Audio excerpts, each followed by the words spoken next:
Welcome to the third episode of Ausländerramt, le podcast where cultures meet, accents mix, and the stories of immigrants living in Germany get told. And today our guest is a very special person. It's Mahdi. Mahdi, how are you? How are you? And why don't you tell us a little bit about yourself? Thank you for having me here. This is Mahdi. I'm here in Germany for I think it's been it's less than, it's like 5 months I've been here in Germany. I'm originally from Iran. I did my I did my studies in Iran. Then I moved to Italy for my master degree. And afterwards, I ended up in Germany for an internship, and yeah. Oh, that is beautiful, huh? Yeah, I know you have been here for a few months, and before that, you have been a couple of years in Italy, no? Mhm. And before that, you grew up in Iran, so we have quite a few interesting topics to talk about.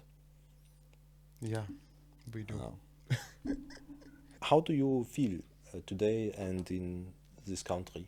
Okay, Germany. I really like Germany in the sense that, I feel like based on my background, it's very nice to have the option to, in Germany, I think you can plan things, right? You can Mm. you can set yourself a goal, and if you make efforts for what you see yourself in like, let's say not long term, but at least medium, term, you can actually achieve it. And I think that's something that maybe you cannot have in a lot of places around the world. At least in my experiences in Iran or Italy, you cannot it's not very easy, right? But in Germany, it's if you set yourself the goal, and if you try to reach it, you can actually get there. And I think that's very nice, and that's what Oh, I like about Germany in general. Yeah. okay, that is Mm. actually a very nice thing to say about Germany, huh? Yeah. It's a land of opportunities, you could say, no? Yes, yes. And if you follow your dream, then you can reach it. It is a Mhm. beautiful, beautiful Yes, image, yes. no? Yeah, I love it. Yeah, Yeah, that's so cool. fantastic. And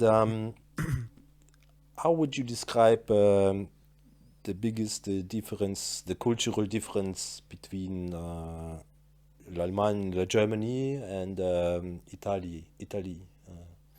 The biggest culture difference. Like what was the first thing that you notice when you come here about the people, um, about something that is very different here? Both of the experiences in Germany and Italy, when I moved to these countries, it was not that far from what I've expected. So like when I moved from Iran to Italy, it was just like I like it was very close to what I've imagined Italy is going to be. And the same also happened in the case of Germany. Like I expected, like, okay, this is why I'm moving to Germany. This is how it's going to be. Like, this is my life is gonna I had an expectation. And when I was in that situation, when I was in that country, it was not that far from it. So I wouldn't say anything was very unexpected. Well, that is interesting. You already had a expectation from the country that you moved, but where? From where do you get this? From the Just movie or the la musique? Or Yeah, just from? media. Like, there are There are a lot of stereotypes, no? they They are can be true? true. They can be Okay, true. So some okay. of them can be true, right? Yeah. For example?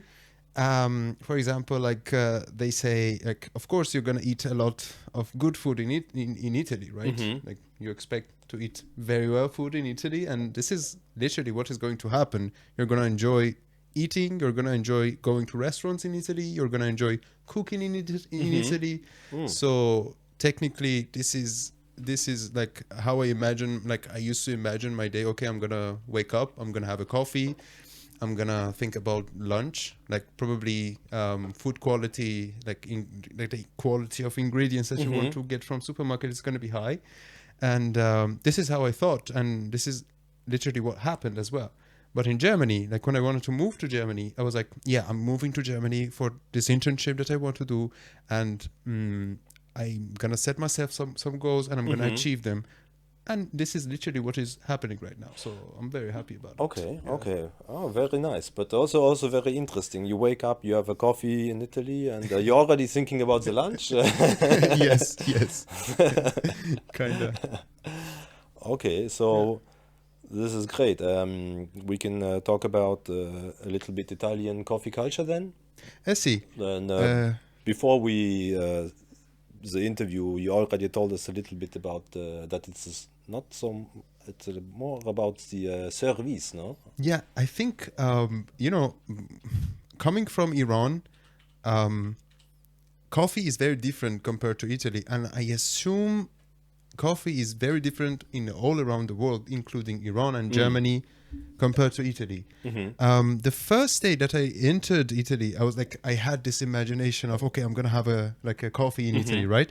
I entered this. This is the first day that I entered Italy. I entered this bar, and I was like, can I have a can I have an americano? This is my favorite. Like this drink was my favorite drink in Iran. Can I have an americano? And she was like, what? I was like, okay, aqua espresso. And she was like, okay. And then she moves to the bar. She spends like 30 seconds. She gives me a cup of espresso and she grabs a bottle of water from the fridge. And I was like, yeah, this is how they do it. This is how they do it in Italy. Like something like Americano, it doesn't exist. This is what I mean. Like coffee in Italy, it's more about how they serve it. It's not about, I would say in Italy, coffee culture doesn't exist, but there's a very strong culture behind serving the coffee, you know? What does that mean? Yeah, for example.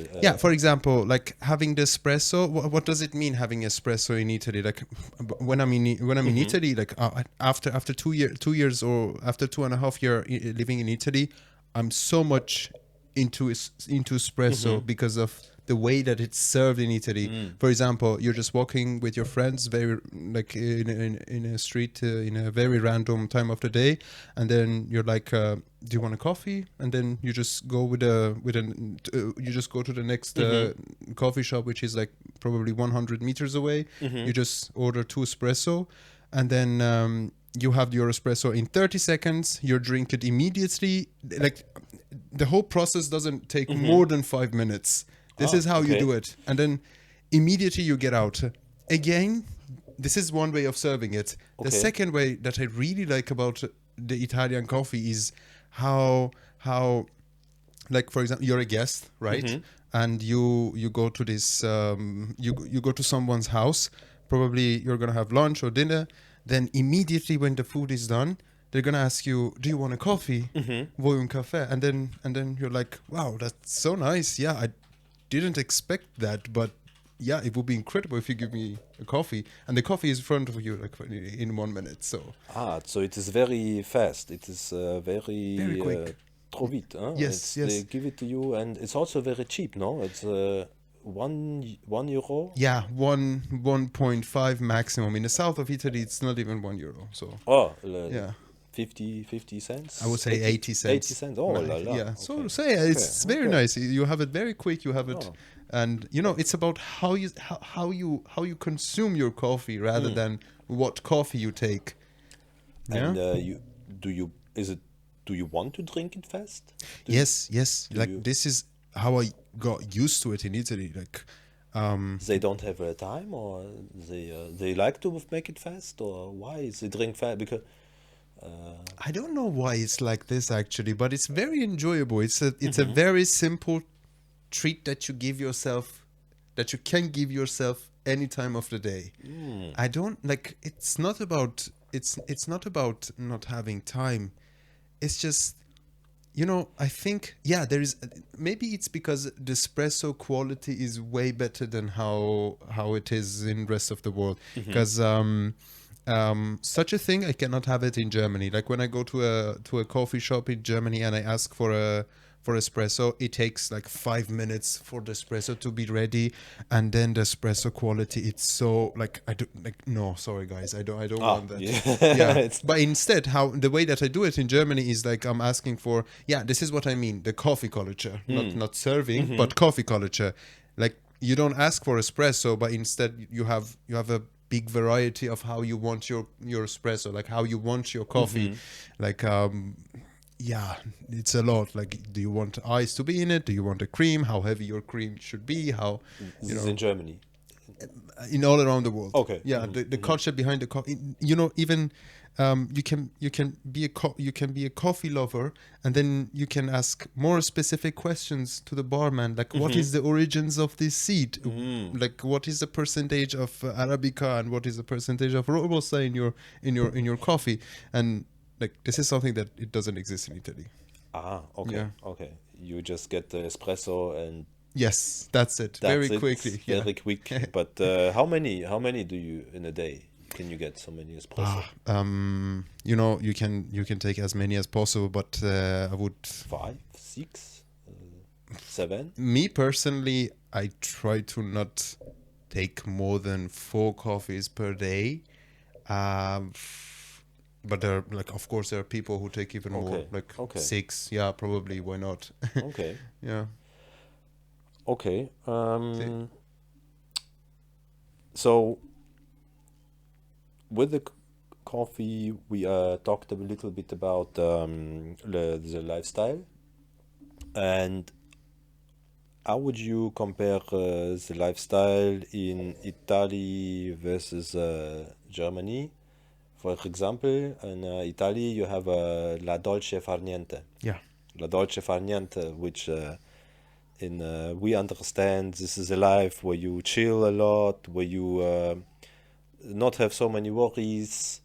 You sit in the sun, you drink the espresso, then you put on a big hat, sit in the shadow, and Yeah. for 2 3 hours all Yeah. afternoon. But is it reality? Well, I mean, that's very it's a stereotypical. stereotype, Yeah, no? But it's I think also Italians work very hard. So how do you? When do you do this? No. yeah, I think it's very stereotypical to like I would say, you know, when they want to take a vacation, of course they like this idea of not doing anything, like the sweetness of doing nothing, but it's something very stereotypical that you just do it when you want to do vacation in Italy. Even Italians themselves, when they do not want to work, yeah, maybe they do the dolce far niente, but it's not like they leave dolce far niente, and maybe they don't really like to be called like, yeah, it's like for them it's like if they want to be known as people who do dolce far niente, maybe it's a bit kind of like, no, we're not lazy, this is how they think. This is like Italians are like, no, we're not like that, but yeah, this is how we do vacation. Well, perhaps it is also our Germans would like to would like to spend their holiday in Italy. Of No? course, like Do nothing and enjoy the Italian beautiful landscape, architecture, the food, the coffee. No, absolutely, this is absolutely. how I do. No, Yeah, like yeah. you take a vacation in Italy doing all this, right? You don't work in Italy to do dolce far niente, but if you take vacation, of course, why not? Yeah, it's very pleasant. It's very nice. Yeah. I even saw a statistic that Italians actually work more hours than Germans. That's- Yes, exactly. So, That is true. yeah. True. Like, yeah. Okay, and so this is a stereotype, we can say. What about the stereotype about Germany? Would you say, for example, you know the concept of Abendbrot? Abendbrot means evening bread, where Germans do not eat a real dinner, I see. Yeah. but they eat bread with cold bread with Okay. cold cheese, cold ham. Yeah. They do not even heat it in the microwave. Yes. They just put this. But okay, to be fair, there are many cheeses. 3, 4 cheeses. Yes. 3, 4 different meat, sausage, this, that. But it's cold, no? Yeah. What do you? Yeah. You know, looking from outside, it looks kind of boring. I would say, it's like, yeah, that's it, just bread and the cheese, but it's just how it looks from outside. And when it happened for me that Abendbrot because became something that I wanted to like I I started doing it very naturally, and Mhm. I would say it's because the bread quality in Germany, I don't think you can find it anywhere else around the world. And Yeah, I agree. I love bread in Germany, and I think like I'm still in a process that sometimes I try a new bread. I get a new bread from supermarket, and I'm surprised how good this bread can be. Mhm. I Oui. Mhm. and I think this is why um, this concept of Abendbrot, having a bread in the evening, it's still very pleasant, and and yeah, I do really like it, and I started doing it very naturally, and I think it kind of sounds like a treat that you can give yourself by the end of the day. Do you see it as a treat because it is instead of le dîner, it's I do. a full meal, no? Sometimes I do. Sometimes because when I finish work, I head to supermarket, and I'm like, gosh, which bread do I want to try? Which bread do I want me to Mm. be surprised by? Mhm. Because I'm telling you, the bread every time that I try a new one, it's amazing. I love Okay, it. Yeah. okay, okay. Yeah, maybe there's gonna be a day that I'm gonna get I'm gonna try all the breads, and then I don't know, like Okay, then we switch to cheese. okay. Yeah. Why are you laughing so much about this bread? Yeah, because maybe it's I've never tried bread like this. I've never thought about. For me, bread was always something that it's just a carb that you need to have in your dish, and it doesn't necessarily means you can enjoy the Mm. carbs in your dish, Mm. but in Germany, the bread is actually this carb. It's something very cool. It's something that plays in your mouth when you want to try it, and I love it. Mm-hmm. Yeah. Hmm. Okay, very nice. See. Yeah, very nice. So, switching the gears a little bit, no? Yeah. Um, I can say you are a homosexual man, Mm-mm. Yeah. and how do you see? Well, we all know Cologne is very open to homosexual people, which is why a lot of come here. Is that the reason why you came, or how do you see life as a gay man in Italy Yeah. and in Cologne? What is there a difference? Yeah. You know. Does something change here? I know you have a lot of gay bars. Did you have them in Italy, Yes. or Yeah. is Cologne the best for this type of life? First of all, I didn't really know that Cologne is. Ah, this is I nothing. You didn't coming? no Nothing to do with. no about my move. No, I was Uh-huh. I was here because I really like this region of Germany, and Okay. I Okay. didn't know that necessarily Cologne has one of the biggest prides in Europe. Mm-hmm. And when I moved to when I was about to move to Cologne, and one of my friends was like, yeah, did you know that they have one of the biggest prides in the world? And I was like, really? So cool. Mm. I didn't really knew about it, but about the differences of the gay scene in Cologne, and like generally like Cologne and Italy, I would say it's very different. It's very different. Um, I like in Italy, I was not really engaged with the gay scene. Maybe like I used to date people, I used to go out with people, I used to have fun. I did some parties, but I was like, I wouldn't say I was engaged to to the to the gay scene as much as I feel I can do here, because here I feel comfortable and I feel safe doing it in Cologne. Let's put it this Mm-hmm. way. Mm-hmm. But in Italy, maybe it's not really what you can get. Yeah, maybe this is like for me it's very important to, like, for me it's everything about safety. Like I put safety first, right? In Italy, going to, like, I'm giving you an example, like just an example. Going to, like, I didn't really try going like clubbing that much in Italy. Yeah, I did some, like I did some clubbings, but I really never tried it the way that I'm doing it in Germany. Let's put it this way, because in Germany, I feel very safe. I feel very safe about being myself. I feel very safe about like going to clubs with my friends.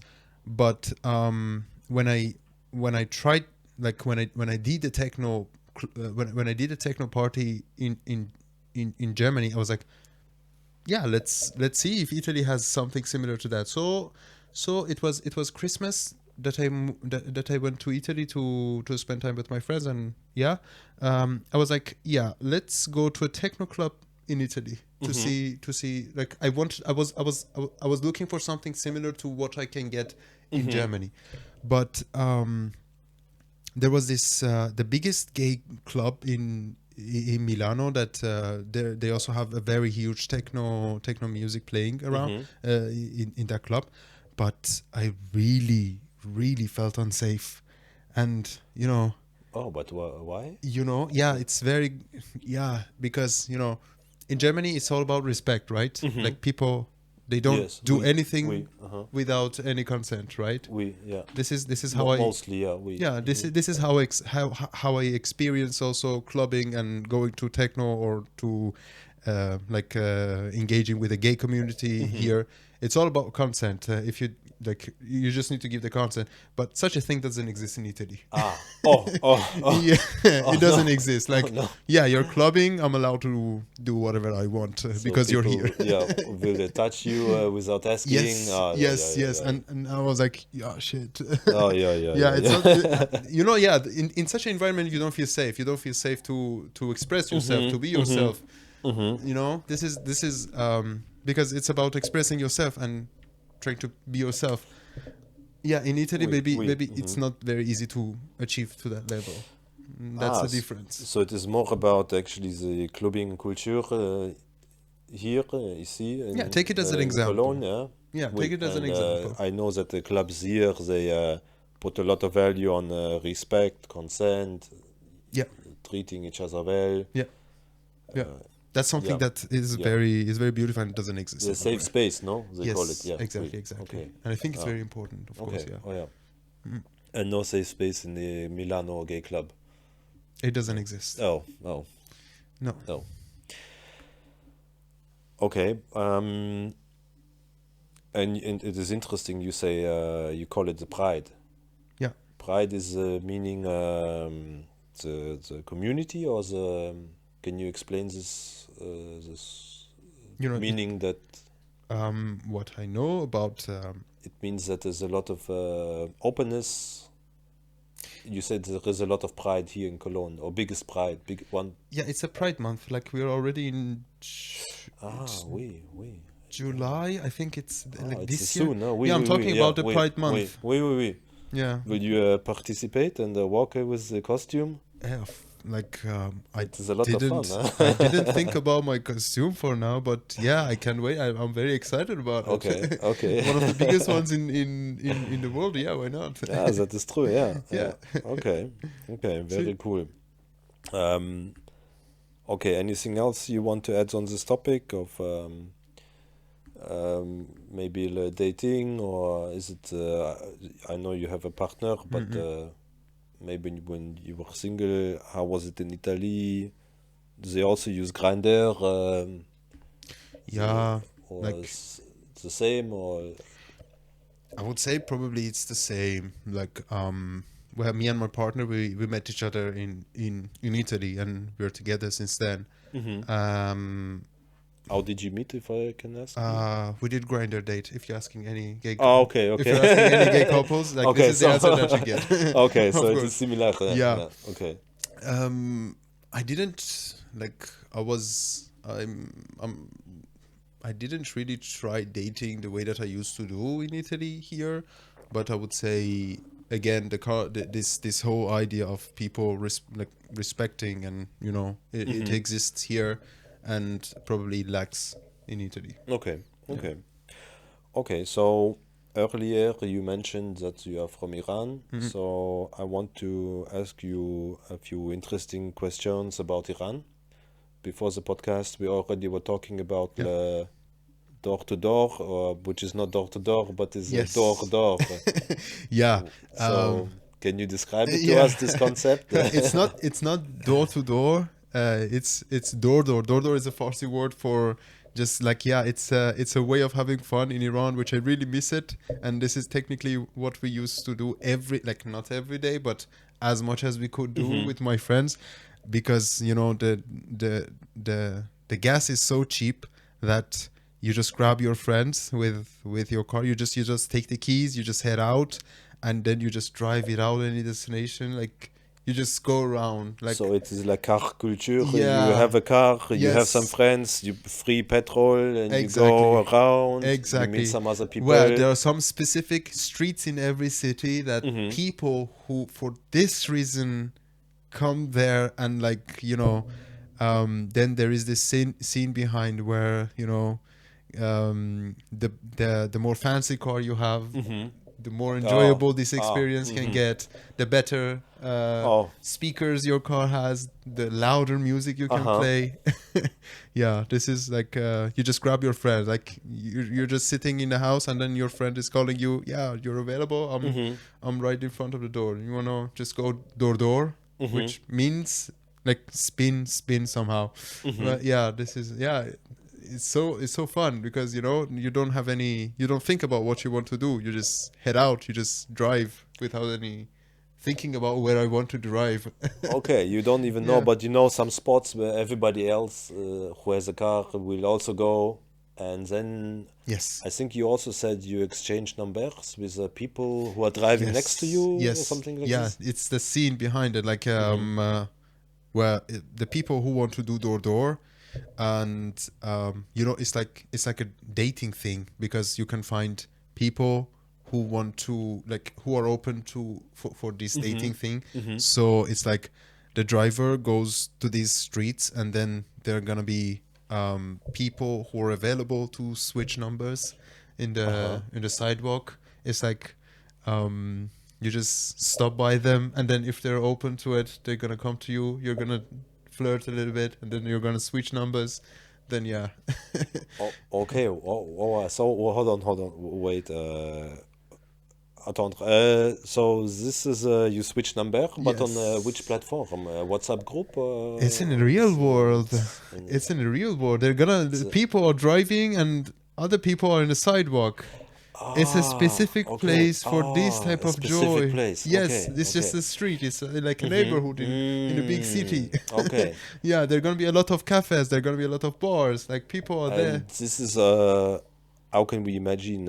It's all gender. So a guy is driving a car, and there are girls, and Yeah, you will say, "Hey, do you want my number? Do you yeah, want to drive with me? yeah. I Do you mean, want to well, door door? yes, yeah, Uh-huh. yeah. Door door? Exactly, exactly. Okay. However, Door door? however, it's not. It's not. It's a bit more complicated, because of,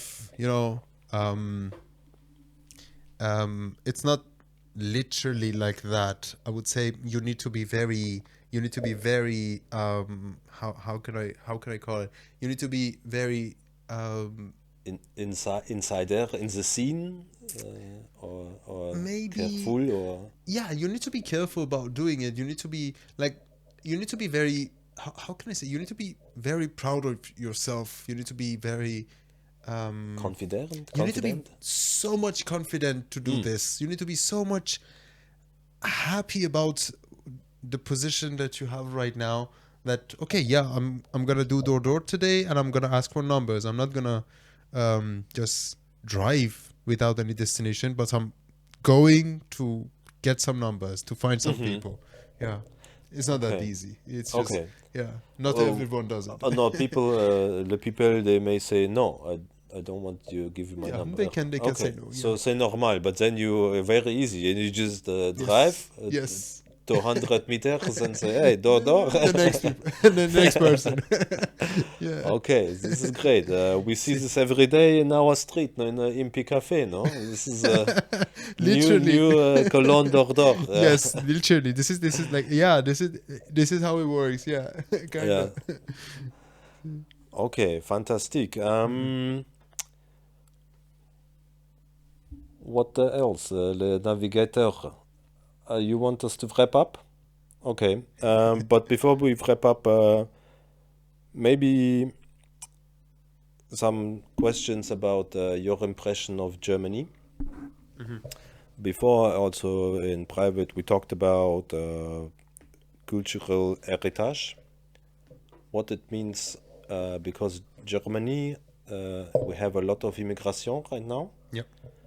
and it is, of course, changing the country.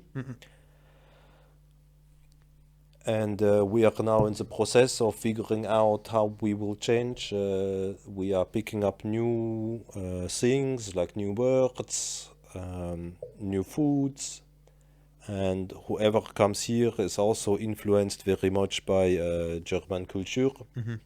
They all become very punctual at some point also.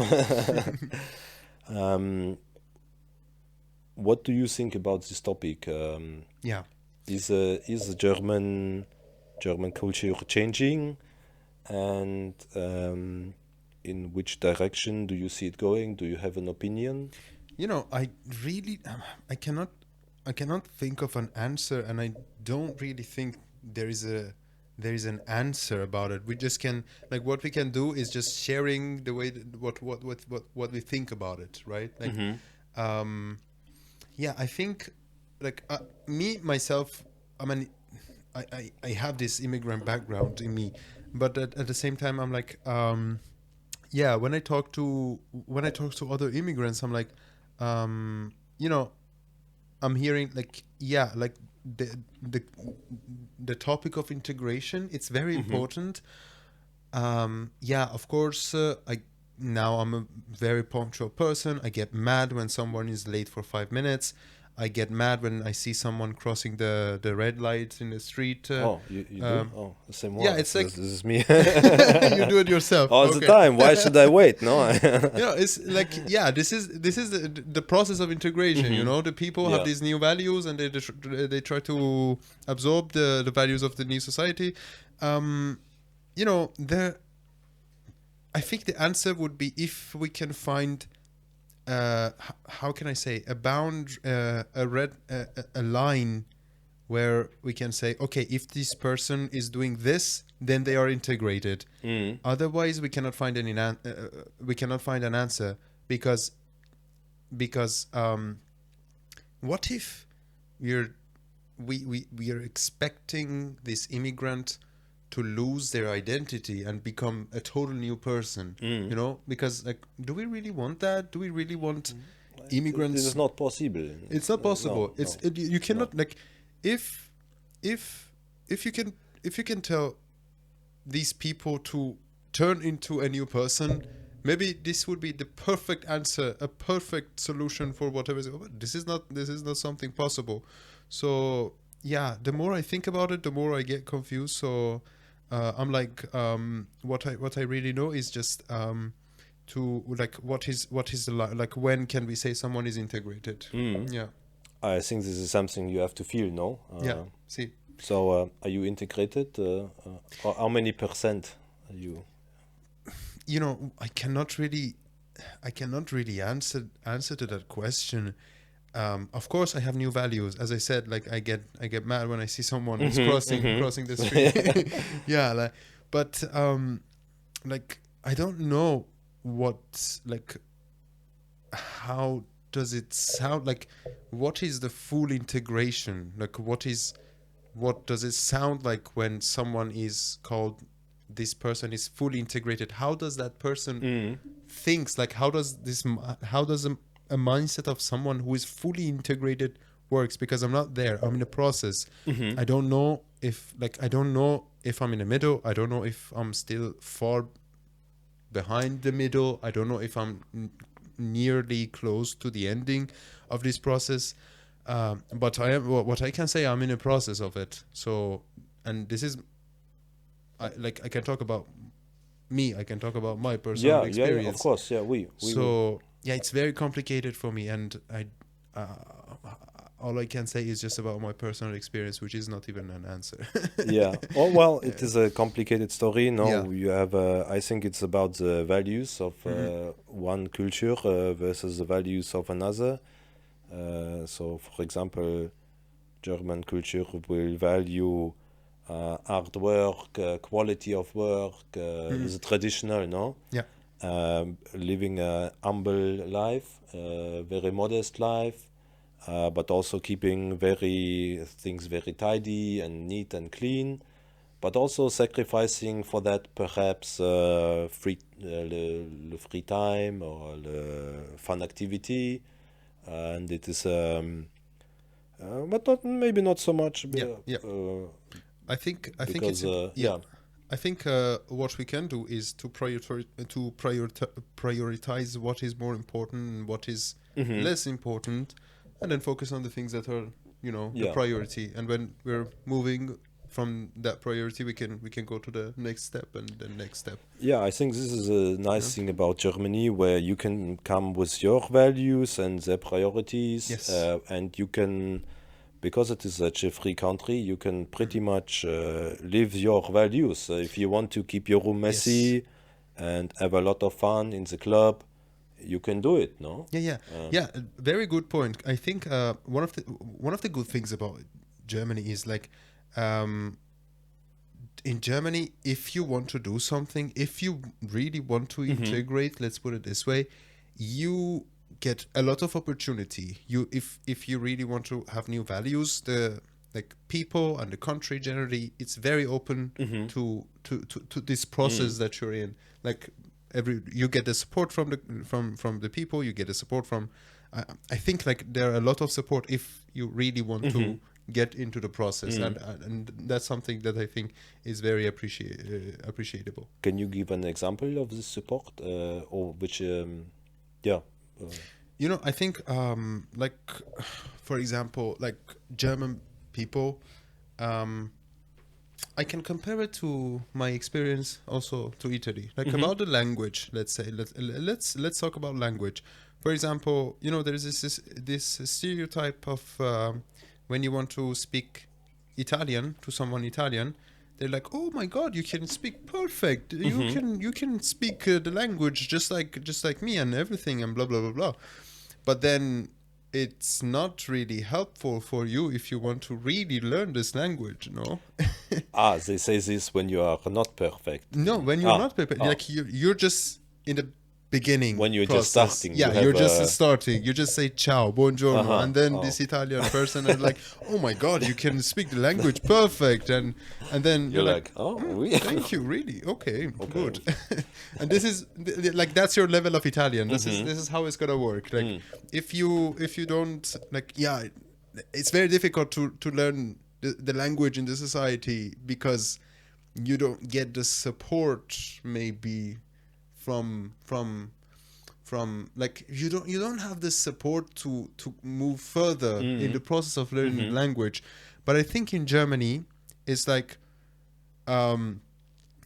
it's more realistic the way that they think of the way that people see your language skills is like yeah, okay, I can hear you try to speaking German, but maybe I can give you some comments to make it better. And then I think it's very helpful. Like this is something that I can get, I've never heard, I've never heard someone Italian giving comments about my Italian. Sometimes I hear people making fun of it even. But in Germany, nobody makes fun of you if you want to speak German.